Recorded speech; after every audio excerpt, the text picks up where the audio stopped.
Hello and welcome to the Essence House. My name is Jess Rogie, and joining me tonight are the creative minds behind the Essence House, a new serial audio drama podcast premiering on January 1st, 2020. I would like to introduce the creative minds behind the Essence House. We have Eric Cockrell from Studio Urbo. Hey. And we have Chuck Pino of Bonfire Press. What's up? Eric, Chuck, why don't you tell me how you guys got together and started working on this project? So I had the idea for Essence House, I don't know, some years ago. And last year, during the NaNoWriMo, which is what, the National Writing Month or whatever. Novel Writing Month. Yeah. So anyways, I like working with Chuck, so I kind of brought the story to him. We started talking about it and kind of brought some ideas together that were really cool. And then, I don't know, a few months ago or something, I just hit him up with the idea of doing this as an audio drama, and he was down. And so can we talk a little bit about, so this isn't like, so you guys come from the comic world, so this is a little bit different. You guys are having a medium with no visual this time to tell the story. How did you approach this? I mean, I think for us, we've both worked in novels. I haven't personally gotten any published yet, but I think for both of us, we love novels, so that was easy enough for me. I liked the idea as soon as he mentioned, hey, we could do an audio broadcast or an audio book. I was like, man, that's a really fun idea. First off, don't have to pay artists. Yeah, okay, cool. That's great. That's going to save a lot of money and make it interesting. But also, you're flexing new muscles. And I remember growing up late at night, I would listen to on the radio. Every Sunday they would have this comedy hour. And so as somebody who wanted to get into comedy, I would listen to the comedy hour. And then right afterward, they had this thing called Theater of the Mind. And it was all those old 1940s, like the Shadow and all that kind of stuff. And it was really cool. And so when he brought that up, and my dad had gotten into those, and I was just like, man, this is cool. I'd love to do something like that. So I got really jazzed. And I think that's why we've done as much work this time around rather than just doing it in the novels, is that this was something that just was a whole new challenge for us and something that was really exciting. Yeah, it is exciting. And it is like the opposite of doing a comic book. In a comic book, it's very visual, and there is no sound effects. In here, it's all voice and sound effects, and it's really been really cool.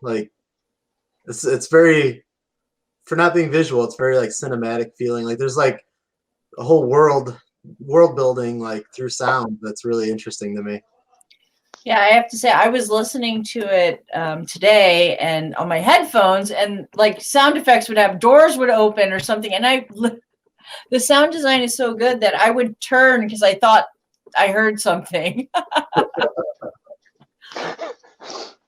So I think we had one with a siren, and I was listening to it in the car. I heard the siren, and I was like, what? So yeah, no, I feel you. So, since you can't tell, you don't want to give away a lot about the story, can you tell us maybe some influences that you pulled from? Like science fiction, obviously, but actually a lot of mystery. And one big influence for me, because there's some family drama in it, maybe two things that I look to for that personally. I grew up loving Roger Zelazny's Amber series. And there's a lot of just a lot of family drama in there that's really well played. And then also the recent Haunting of Hill House TV show had some really great family drama stuff. And I think that's been very interesting to me. It's very much based on a family and their weirdness. And then just different shows that maybe involve some kind of interdimensional stuff and things like that can be very interesting to me, and I think play into some of what we've built. For me, I think those are some good ones as well. For me, as soon as I found out that we were really doing this, we really got to the core of what the idea behind it was and what was going on. I actually went and watched all of Twin Peaks, all of it, just straight through, because I wanted to tap into as much of the weirdness. Again, the family drama, the local town is in it a lot, and I really wanted to kind of focus and play with a lot of that. And of course, David Lynch is freaking brilliant, so I really wanted to play with that. So that's where I went to. I think also, like, I'm a big fan of Stranger Things and some of the stuff they've done there, and I'd have to say there's probably some influence there. Just So we talked a little bit about your influences. Can we talk a little bit about the characters in the story? yeah, like your entry point to the story is Tim Edmond, who's kind of estranged from his family, I guess. At least his wide family, like, so he's property manager of some of the family's old property that's been turned into a strip mall, and he's kind of the first character you meet in the story. And you meet him on his birthday while he's starting this job, and he's a little bit cranky, I guess. He is cranky. I do enjoy that, though. I think he's got some of mine and Chuck's personalities mixed. So did you guys take your crankiness and then add it together and then create Tim? See, I guess kind of, but I think both of us kind of looked at the situation and we're like, we'd be cranky too. Yeah. I mean, it's January 1st. It's his birthday. He's taking this new job. He's working with family that he hasn't seen or interacted with in a very long time. New Year's was the night before. What are you going to do then? You're probably going to have some drinks, especially knowing that it's your birthday. So I would assume, he's out there. He's in New York. It's cold. He's doing this new job. He's doing all that would turn into me being a bitch. And he's kind of he seems like a real chill guy, which I think that me and Chuck can relate to. But he's just the cards he's being dealt just aren't too awesome. They're just so yeah. So it's a lot of fun to see him just kind of like, oh no, I have to go to work, blah blah blah. Yeah. And then things are gonna get weird, get a little strange. The first episode is kind of like him. I kind of feel like he's in the middle of a game of badminton and he's just getting batted from one spot to the other. And that's sort of what happens is he's just like, this happens. I got to do this. Oh, crap, that happens. I got to deal with that. And he just ends up all over the place. I would honestly say that he doesn't have any real direction until about the middle to end of episode 2. He just a lot of his keeps frustration going. in that one is that he's not able to complete a single task that he's trying to get done because he's being interrupted by all the strangeness going on with the other characters and the location and stuff. So I think that is a lot of that. Another character that we meet is Uncle Rick, who's his weird uncle that he kind of works for. I guess his uncle has control over the property. I don't know if there's too much I can say about him. Yeah, right? I don't think you can. No, but I think that's the cool part is just to be able to say, Uncle Rick, there's stuff going on there. That's going to be something you want to focus on and listen to that part very much. Yeah.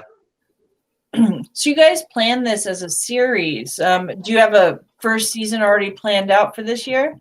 Yeah. Yeah, we've got 10 episode first season plotted out, and we're a few episodes into production right now. Awesome. So the show premieres on January 1st, and then when does the next episode come out? Whatever that 2 weeks later is. The 15th. I don't know. I was going to look at a calendar. So, it's coming out on the 15th. That's awesome. It'll be a couple weeks later. A couple weeks later. How can people find this? Will it be on all podcast platforms? How are you promoting this? Essence House will launch on all podcast platforms, at least the big ones. There's probably 1 million of them. We'll be on 500,000 of them. And then those numbers I just kind of pulled off the top of my Oh, head. they're not. Don't quote me on that. There are 5,000 close. podcast networks. So they'll be out there. But the way we're doing it is we're going to launch it first on Patreon. Ahead of the episodes will be free for anybody to check out, but the like you'll be able to check them out sooner on Patreon. The first episode we're going to launch across the board at the same time. But if you want to catch the next one 2 weeks later, it'll be on Patreon, and then sometime after that it'll drop on Stitcher and Spotify and all those. We want the story to be accessible. I mean, if somebody wants to support it, we're going to have Patreon with options there. And we're honestly, we want it so accessible that we're looking at doing like $2 Patreon. So you pay $2 a month and you get 2 episodes. And then we're going to do some more work with you talking about the show a little more in depth while also still keeping it a mystery. So that'll be fun and challenging. It's going to be like the Talking Dead for Essence House. Yes. Yeah. Yeah, because they have that same struggle, I guess. Yes.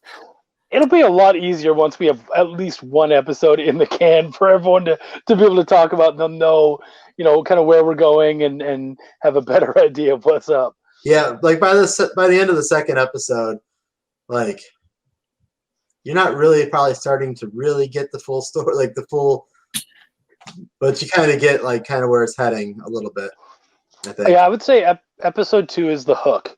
Yeah. Basically, if you finish episode 2 and you didn't enjoy it, it's not for you, because that was the hook to me. Once that was done, I was like, oh yeah, okay. Yeah, the end of episode 2 kind of has good. like this oh shit moment, and then you're like, wait, what's going on? And then it just kind of starts to unravel, I think, from there. So that's exciting. I would just love to hear it. I listened to episode 1 today, and I was doing some work on the computer, and it was over. I was going to pick up my phone to illustrate. And then when it was over, I looked at my phone. I was like, oh, it's over. Shit. I'd like to hear more. So I hope that other people have that experience as well. It's because I found it really intriguing. The story catches you. You guys have like little bits and pieces hidden throughout the story, making it very mysterious. And you can be like a detective when you're listening to it and try to figure out what's going on. Yeah, I guess going back to the influences, both me and Chuck, I think, look at Lost. Yes.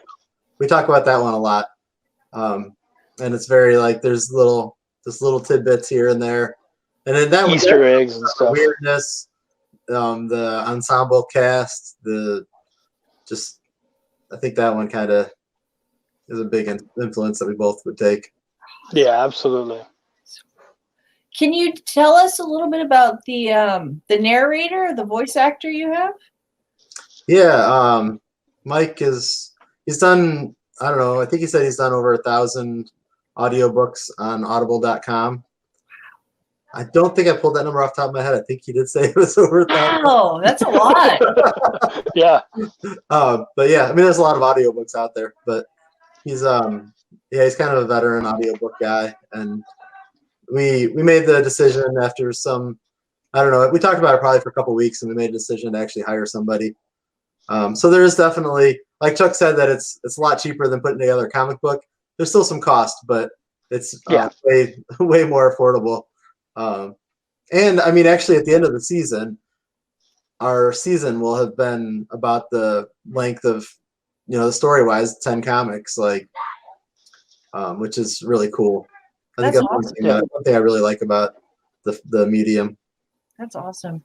Yeah, I'm really looking forward to it, and I like it because it feels new. It's new, but it's not new. It's a format and a style that's been around since the beginning of radio. But yeah, there are other audiobook podcasts, I guess. I don't actually listen to any. So just listen to us. I'm sure they're great. They're probably great. I don't know. This is my first serial audio podcast I've listened to, and I enjoy it. It's more fun than an audiobook. I like it because there's obviously different ways you can enjoy it, but also going back to the Easter egg thing, I feel like it's something where you're going to be able to go back and re-listen again and be like, oh man, they talked about this in the first episode, or they were already alluding to this. Like we've really had a lot of fun, and I think that it helped that we had the 10 episodes kind of plotted ahead. We knew where we wanted to go. We knew what we wanted to play with. We even have the second season already kind of, mostly plotted out, like sort of the main vein of what that's going to be about and stuff. So there's actually something we've had a lot of in the fun. first episode that pays off. I don't know if it's later in the season or if it was season 2, but like, so there's like things that like pay off much later, which is really cool. Yeah. I'm a big fan of that. I love to find Easter eggs. I like to find like little things hidden throughout stories. I read this first initially when you and Chuck, am I allowed to say that? Yeah, you're allowed to say that. Yeah. So I read this initially first when Eric and Chuck had completed their draft. And I read it probably 3 or 4 times because I kept catching other little things. And once I listened to it, I was like, yeah, I caught something else. When listening to it audibly too, you catch different things because it's a little bit different than when you're reading it. So I found that really entertaining. And I think it's going to be fun for people to listen to. Yeah, and like I used to not be able to listen to audiobooks. Like my mind would wander, and I mean it would happen too when I would read. My mind wanders. But is it wandering now? Wait, what are we talking about? Oh, shit. I'm gonna go make dinner. Oh. No, I'm kidding. I'm playing the joke. Come back. He's too dry. But this past year, I've actually been doing a lot of audiobooks because I'll be in the car or drawing or something, and it's something, and I've been able to pay attention a lot better. But this one is also in 20-minute episodes, so it's not, you're not sitting for 6 hours listening. I mean, in the end, it'll be a nice long, almost 5-hour, I guess, thing. But I think it helps to have like little bits at a time. Yeah, a little like they're digestible. Like you can listen to it while you're getting ready for work. Even if you have a short commute, it's perfect. And if you only work out for about 20 minutes, that's what you need. You got it. You probably should work out more, but I was actually telling someone that because they were like, "Man, why didn't you just go for the full hour?" And I was like, "You know what? Most people we know have at least a 20-minute commute. So if you do an hour, then they're only getting pieces of it, and they have to listen to it in bits. But 20 minutes." That someone can sit down for at least 20 minutes. So we felt like that was like a really good digestible piece. It also wasn't asking too much of us because we want to have it out every other week. Having to do an hour every other week could end up really stretching and pushing. If we think we can do it later on, then good. Yeah. It would be nice to get to a point where we're doing longer episodes and maybe more frequent. Like I could devote all my work time to this if it pays off and it's justifiable. But for right now, I think it's a nice period of time and it's reasonable for us, and we're able to tell. I mean, it's not compromising our story, and we're not even saying like I'm not telling Chuck, hey, these episodes have to be 20 minutes long. I mean, if it goes 24 minutes or it ends 18 minutes, like we're not. It's the story is not being dictated necessarily by that time slot. Nice. So that makes sense, but still trying to keep them short and digestible. Basically a chapter per episode. It is kind of being done like a chapter at a time. Yeah. Well, before we finish up, I just want to do a quick shout out to the production because I had no part of that. That was very much Eric's doing like all the sound effects and all that. And then I believe it was Carol Cockrell who ended up doing the music for it. And that little guitar riff at the beginning, at the end, it really bookends the episodes really nicely. Mm-hmm. And that I had nothing to do with that, but hearing it, I was like, that's perfect. Like, and it's I'm sure it's frustrating on the other end to be like, what do you think of the episode? How did it come out? And I'm like, it's really good. And I'm sure that he wanted to hear some kind of like, well, maybe change this, but no, like he was really on the ball. I think they really caught the feel of it, and the sound effects aren't annoying. There was one moment where, right, and that's what I thought. I was like, sound effects, but no, they're really not annoying at all. And there's actually like in episode 2, you end up hearing a a lawnmower. And it's supposed to be, that won't help you much at all, but you hear a lawnmower and you're supposed to have to talk over it. But even still, it wasn't too loud. You could hear it. It didn't force the actor to the actor didn't have to, talk really loudly or anything. So yeah, I actually think the production values were really good on it. I would have to agree. And I forgot to mention the music, and I thought it was wonderful too. I'm just going to repeat what Chuck said, but it bookended it wonderfully.